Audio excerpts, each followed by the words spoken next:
Okay, hi. We are directly from Berlin. We are on a large Garmin convention here, and I'm speaking directly with Travis Johnson.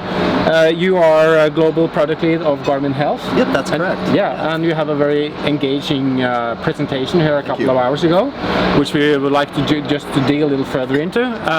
You started out with the history of Garmin, sustaining people's training and exercising. Now you're definitely moving into sustaining people's health. Can you tell me a little about the road to that and how you look at the future of health and Garmin's roles in that perspective? Yeah, absolutely. I think just like you said, Garmin got its start in the wearables business on the performance athletics side, and we've transferred from that into general wellness with kind of the expansion of just basic activity trackers, and now from general wellness into population health and into medical and health, right? And as you look forward at the future of digital health and the role that wearables can play in that, I think they're kind of married hand in hand. It's wearables and their ability to provide that continuous objective stream of data will be key for fueling all the analytics engines and risk assessments and home health care and telehealth that will really be valuable for the general population. So the convention was split into two groups. One was insurance, and the other was health. And what I've learned about is that the society is now using more and more money on repair. But you're going in the opposite direction. You're going upstream and keeping people well. Yeah, that's right.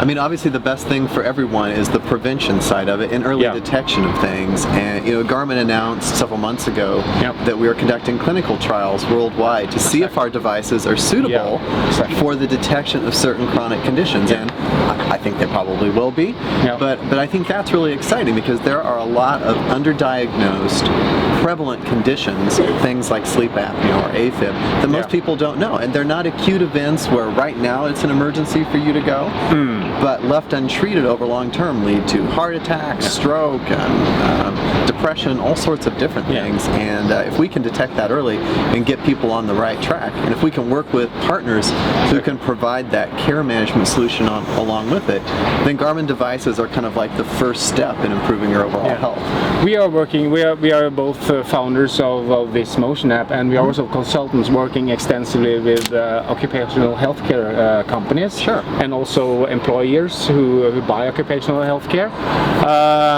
So they are a little skeptic how, and they're maybe don't have much knowledge about how fast this technology or this technology you are providing are actually moving now.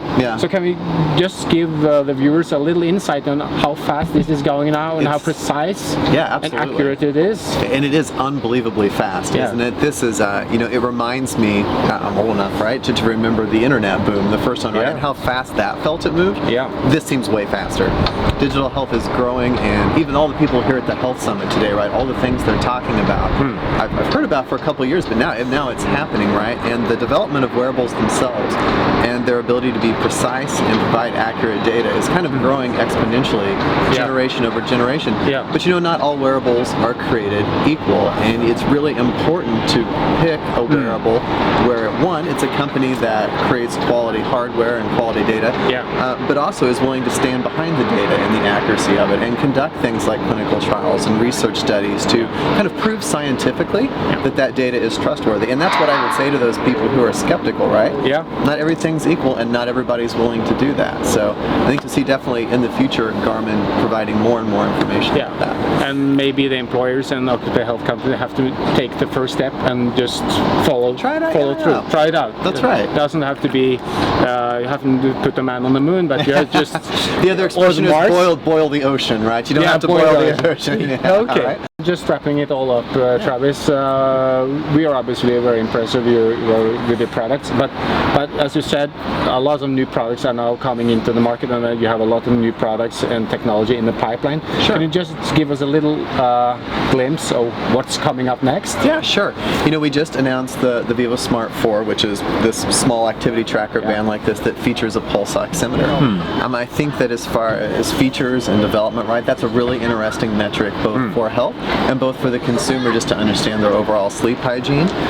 While I can't really comment specifically on future products, I think that the availability of data like that will probably find its way throughout other products, as well as other really interesting things we can derive from things like heart rate and detect at the wrist. So you're kind of moving from an exercise company to a health, not a healthcare, but a health company. I would say it's both. You know, remember Garmin is a highly diverse company through 5 different segments. Exactly. When we look at our wearables themselves, I think that they'll continue to have a lot of different applications, from our wearables that are for pilots or for deep sea divers, and we'll also have the devices that can provide the health metrics that we need on the health side. So I would continue to see things on all fronts from Garmin. It's really one of our strengths that we can provide a wide portfolio of devices and use cases. Well, thank you for the time, Travis, and I appreciate you being with us. Yes, of course. Thank you. Thank you. Yes.